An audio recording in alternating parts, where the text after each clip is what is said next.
Today, I want to talk about the basics for sustainable development of data centers, which I was inspired by Professor Jan Betterman and Stefan Ravman.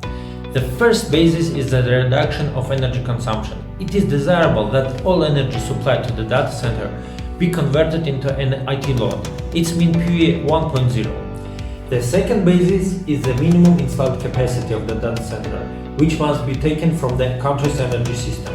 It is desirable that it does not exceed installed capacity of IT. The third basis is the possibility of recovering data center energy for heat supply to cities.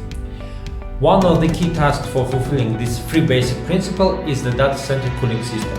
Today, the most efficient track-based data center cooling system can achieve PUE 1.25 and require an installed data center capacity of 1.52 times the IT load and do not allow energy to be recovered for heat supply. More innovative solution for cooling servers, low-speed ventilation, together with adiabatic coolers, allow achieving PUE 1.1 and data center installation capacity by 20% more IT load with the ability to get the heat supply source at a temperature plus 32 degrees Celsius.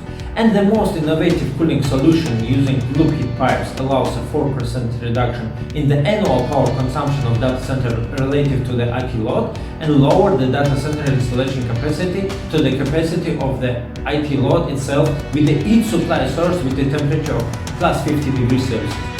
New approaches to the construction of data centers can not only increase efficiency, but also make it possible to reduce capital costs and get the opportunity to generate income from the waste heat and reduce the carbon dioxide emissions.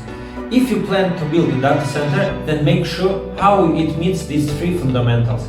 If you are interested in a new approach of construction of data centers, then we are ready to show the completed projects and make calculation for your projects.